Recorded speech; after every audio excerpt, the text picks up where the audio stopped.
नमस्कारम। सेहत से जुड़ी बातें तो मैं रोज़ आपसे करता ही रहता हूँ, पर कभी कभी मन करता है कि इन सब से हट करके कुछ दिल के भाव, कुछ ऐसे एक्सपीरियंसेस आपसे शेयर करूँ जिन्होंने मुझे भीतर तक छू लिया, जिन्होंने मुझे भीतर तक परमात्मा की याद से भर दिया। रोज़ाना की तरह मैं आज खाना खा करके सैर के लिए निकला। रात का समय, हल्की हल्की बारिश। एक लड़के को खिलौने बेचते हुए देखा, बनियान और पैंट डाल करके, जगमगाने वाले खिलौने लेकर के वो कभी किसी कार के आगे, कभी किसी जगह वो खड़ा हो जाता जहाँ से बच्चे गुजर रहे हैं माता पिता के साथ।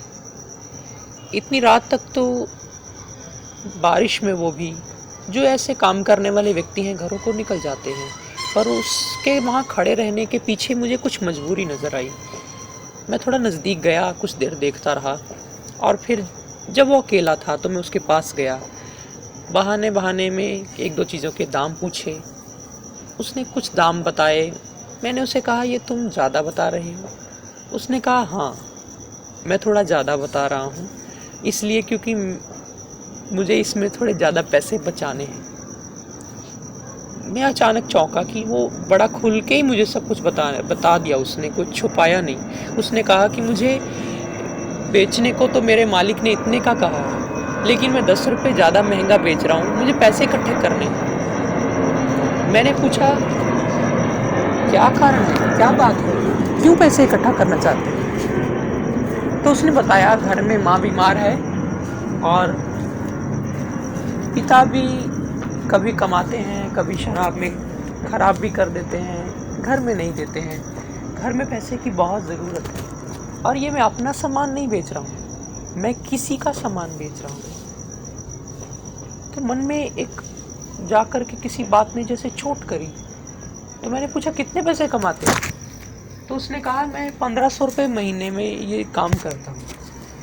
मैंने कहा, तुम तो काफ़ी जवान हो, 1500 रुपये में गुजारा कैसे करते हो?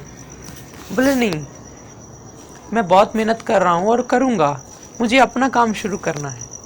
मेरी माँ बीमार है और घर में खाना भी तो लेकर जाना है, इसलिए मैं ज़्यादा महंगा बेच रहा हूँ।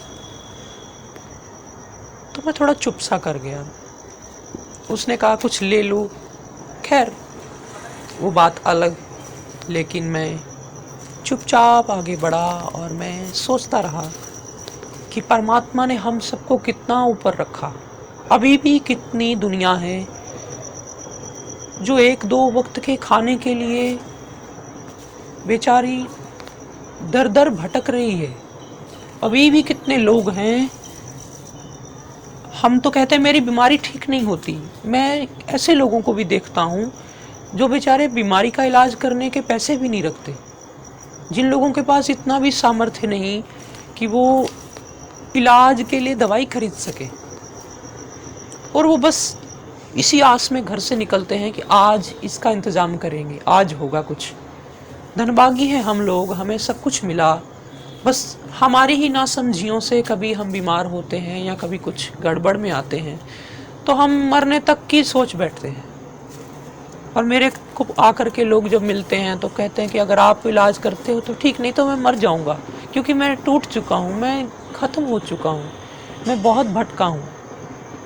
पर मैंने देखा है कि इस व्यक्ति की भटकन के आगे हम लोगों की भटकन कुछ भी नहीं, क्योंकि हमें तो सब कुछ परमात्मा ने करके दिया है, हमारे आगे परोस दिया है कि लो खाओ। मैं नहीं जानता आप लोग किस परिवार से हैं, कहाँ कहाँ से सुन रहे हैं, लेकिन इतना ज़रूर जानता हूँ, जो मुझे सुन रहे हैं कम से कम इतना सामर्थ्य तो वो रखते हैं कि उनके पास मोबाइल है, भगवान का दिया सामर्थ्य, हर चीज़ होगी, और दे रहा है परमात्मा, सबको ही दे रहा है, उनकी काबिलियत से ज़्यादा दे रहा है। पर पता नहीं क्यों हम उन चीज़ों से ध्यान हटा करके उन चीज़ों की तरफ ही बार बार देखते हैं जो चीज़ें हमारी लाइफ में, जीवन में कम हैं। मेरे पास कई लोग आकर के मुझे कहते हैं कि मैं गोरा नहीं हूँ ना, या गोरी नहीं हूँ ना, इसलिए मुझे अपने आप में एक कॉन्फिडेंस की कमी है। तो मैं उनको अक्सर कहता हूँ कि तुम काले हो, इसीलिए गोरे शान से जी पा रहे हैं। उन्हें गोरे होने का जो गौरव मिला है वो काले की वजह से मिला है। अगर काला ना होता तो गोरे के गोरे होने का गौरव कैसा। गोरा व्यक्ति अगर वो गर्दन उठा पा रहा है तो वो काले व्यक्ति की वजह से।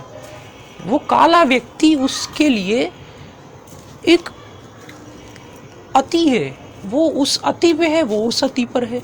ये गोरा व्यक्ति शान से जी ही इसलिए पा रहा है क्योंकि उसके मुकाबले पर एक काला व्यक्ति जीवन अस्तित्व में है।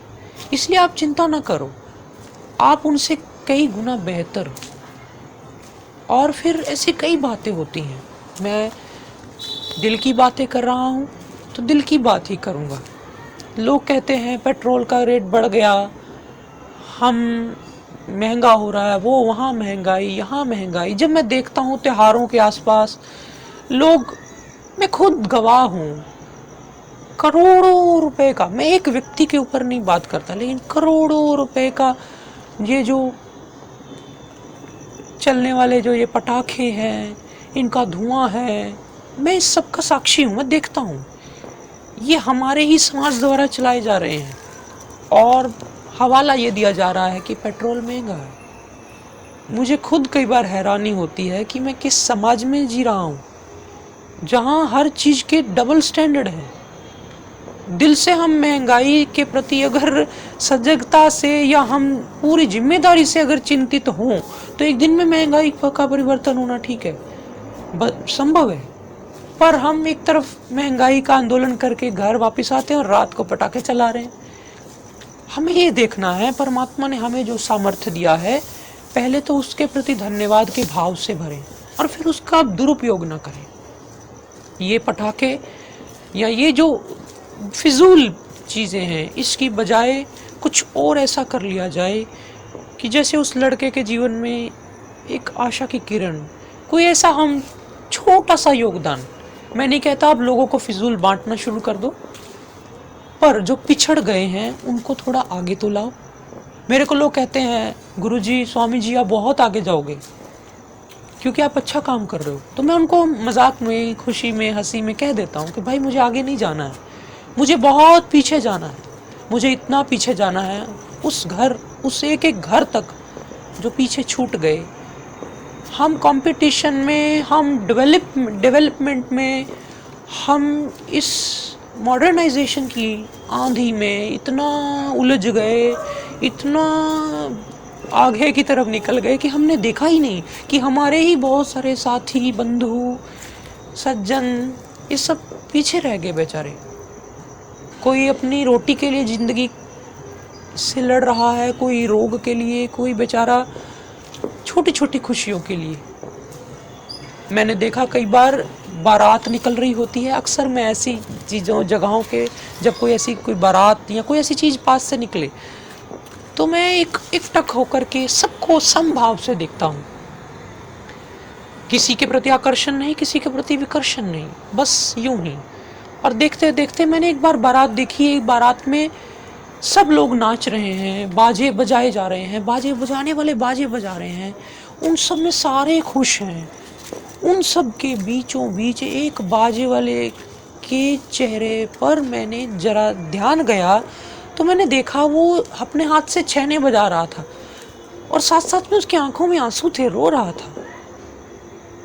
मैंने गौर से देखा, मैंने इधर उधर पास से थोड़ा करीब से देखा, वो सच में रोते हुए बाजे बजा रहा था। मानो इतनी दुनिया आसपास उसके खुश है, घूम रही है, पर फिर भी उसको देखो क्या गम है, क्या दुख है, क्या उसके अंदर पीड़ा होगी। हम अपने आसपास की इन पीड़ाओं से कई बार अपरिचित रह जाते हैं। हमें बस अपने ही दुख, अपने ही सुख, वही सब कुछ लगने लग जाते हैं। तो मेरी आपसे रिक्वेस्ट, मेरी प्रार्थना आपसे कि थोड़ा दायरा खोलना, हो सके तो थोड़ा सा बड़ा सोचना। हमारे इस दिमाग के, इस दिल के घेरे में यदि आस पड़ोस समा सके, यदि एक इलाका, एक मोहल्ला, एक शहर समा सके, यदि हमारी सोच इतनी बड़ी हो सके कि हम उस सोच में एक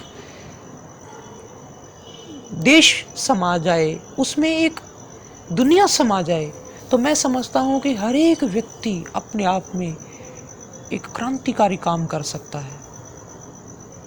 मेरा इशारा आप समझ गए होंगे कि जीवन के प्रति हमारा जो नज़रिया है, सोच है, वो खोलनी है और सबको साथ लेकर चलना है। आज फिलहाल इतना ही। नमस्कारम।